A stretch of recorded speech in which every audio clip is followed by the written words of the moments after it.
Здравейте, прекрасни! Отново сме заедно, за да изкоментираме най-важното от поредният епизод на Ергена.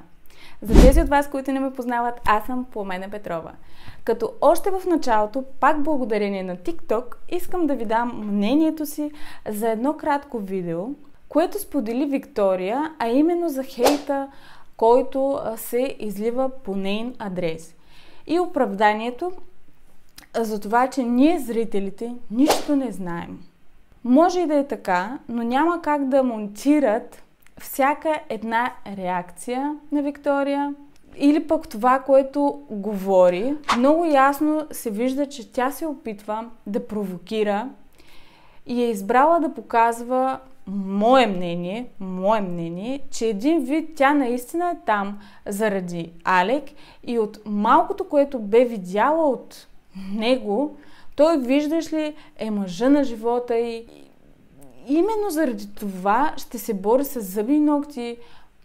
Знам ли, но на мен поведението й не ми харесва, надменно е, нагло е и фалшива. Ако допреди да гледам втори и трети епизод се чудих защо хората реагират толкова остро, то вече имам отговор и знам, че дори да прекаляват и те, няма второ мнение по въпроса, имат право, защото тя провокира дори зрителя и продължава да го прави. Трябва да повикам Габи да си поговорим насаме. Трябва да обсъдим нашата голяма тайна. Да отрия за малко. Много се радвам. Аз и Габи сме сестри. Никой все още не знае. Най-вече Алек. Постоянно, не знам, съм на щрек. Вече почвам и на моменти да се напрягам, защото ми е наистина много сложно да не те дори нарека сестра ми или нещо подобно и да край. Ще изтървем всичко. В живота това винаги, мъжът от среща си казва, те са сестри, сега трябва да избера, със сигурност само едната. Никога не тръгват към двете с опознаване. Той, ако знае, че ние сме сестри, това ще стопира неговия интерес на 100%. И как го чувстваш него? Реално чувствам, хем съм много под напрежение, май пеперутките се появяват. Хем получавам супер спокойствие, което е много важно за мен. Чувствам се прекрасно. Да. Точно както искам да се чувствам. Как виждах, ама трябваше да го потвърдиш, защото няма как само да предполагам, но познавайки те, виждам твоите реакции, когато е около теб. И да, голямата тайна, за която много от нас знаеха, но не на 100%, излезе наяве. Благодаря ви. Сайлър, имаше право. Габи и Памела са сестри. Щом това се потвърди, то дойде ред да ви споделям моето мнение. Първо се питам как може две сестри да изявят желание да се борят за един и същи мъж.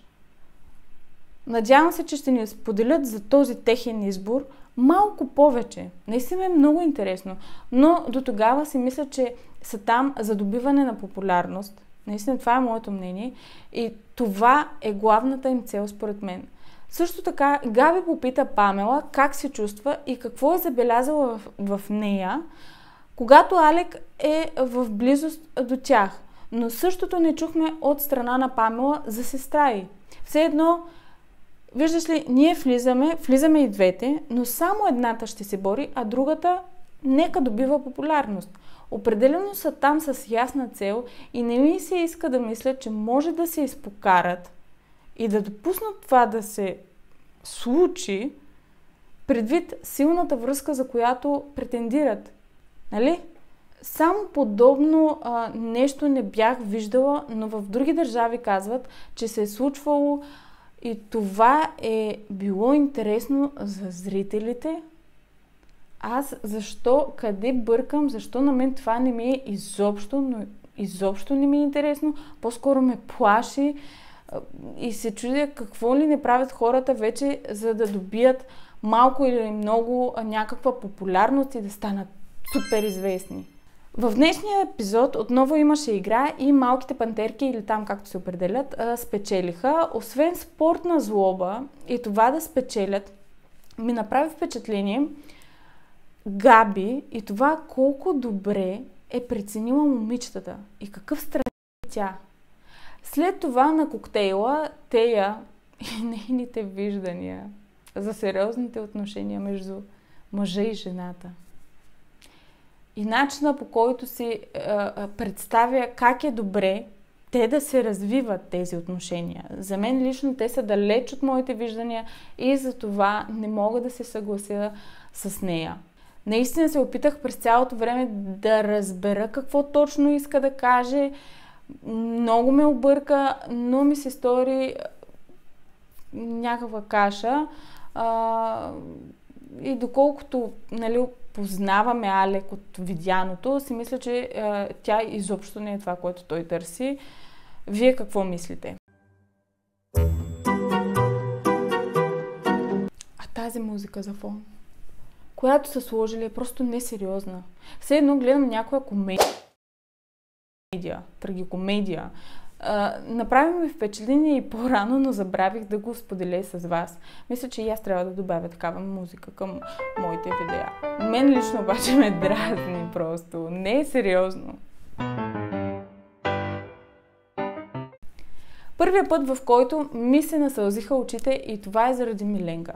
Тя може да не е красавица или подходяща за Алек, но е жена, която иска да се справи с собствените си проблеми, и браво за силата, която има, и това, че предприе крачка като тази. Дори виждате ли, те с нея изобщо не се подиграват в Инстаграм, в ТикТок или където и да било. Поне аз не съм попадала на такива постове.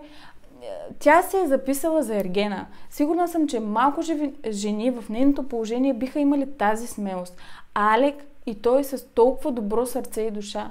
Видя се в очите му колко мъчно му стана от чувството, но това не бе изиграно според мен. Дори ми се струва, че той е най-искрен в емоциите си от всички ергени до сега. Сигурна съм, че голяма част ще се съгласите с мен. В този епизод видяхме напрежение от страна на момичетата към Силви, която определят като мърла, което се повтаря вече, чували сме го и в предния епизод, и вещица, нещо ново за нас, като разбира се, Хриси винаги изявява желание да се намеси и да е част от решението на проблема. Тук ми направи впечатление, че и най-възрастната сред дамите, която на коктейла стоеше до Силви, се опита да й каже, че голяма част от момичетата са съгласни с Хриси.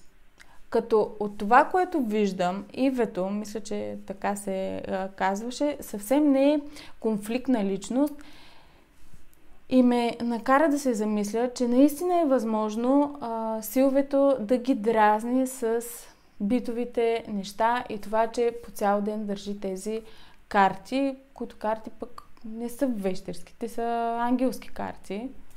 Аз ви казах, че на мен ми е много странна личност, постоянно изтъква колко е красива и интелигентна, но когато започне да говорим, ми е като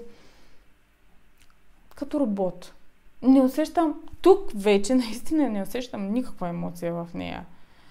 Поздравления за факта, че не изпадна в истерия или това, че не се разстрои по никакъв начин, т.е. ние не видяхме сълзи в очите и всички в този момент са срещу нея, но пък една не се изправи и не се опита да спре Хриси. Иначе на синхрона всички са много възмутени, макар и да съм наясно, че понякога е по-добре да не се месиш, за да не наливаш, както се казва, масло в огъня, но после да не ми се оплакват, че било неприемливо и какво ли още не.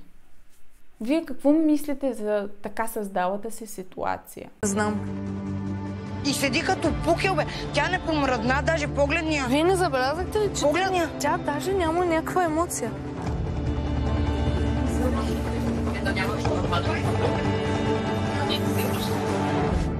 Мис Горджас потвърждава думите ми и това как Силвито не показва емоция. И тук, може би за първи път, ще се съглася с Хриси и това, което предложи. Тя й предложи да се извини и нещата да приключат. И още нещо, което не ми хареса е, че Маги на синхрона сподели, че не може да гледа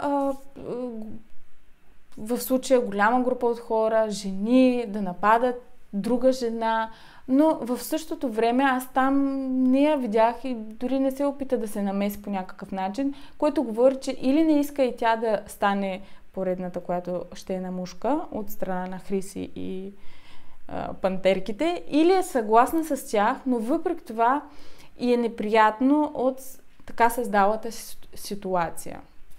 Защото наистина, колкото и един човек да е направил грешка, да е допуснал грешка и да не ти е приятен, все пак те са там заради Алек, а не да създават силна връзка помежду си и като големи хора трябва да се умеят да се справят с това и да намерят решение, а не да викат, да се обвиняват, да се нападат, защото и Силвито ги определя като простаци или нещо от сорта, така че тя не им дава задна. Колко е хитра Силвито само. И видяхте ли как се противоречи? Първо казва, че не иска да го занимава, но от друга страна провокира Алек, като му споменава, че само той я иска тук. Такива простоти. Защо му каза тогава? Защото той ме попита и защото... Знаеш ли защо? Защото всичките момичета казаха, че не били искали да ме виждат, че да съм се била махала от къщата, от дивана им, от това място. А всъщност аз заслужавам това място точно толкова, колкото и те. Той как да не те попита след това какво имаш предвид? Всеки човек би го направил. И за финал Ивето не продължава, за което не бях изненадана. Предполагам, че и вие. Просто няма търпение за следващите епизоди, в които отново ще има какво да коментираме. Така че за сега ви оставям. Пожелавам ви всичко най-добро. Много се радвам, че отново сме заедно. Много се радвам, когато имам обратна връзка от вас. Пишете ми и коментираме заедно. Именно това е идеята на тази поредица. Затова ви очаквам долу в коментарите. Не забравяйте да се абонирате за канала ми, ако все още не сте го направили. Целувам ви, обичайте и бъдете обичани.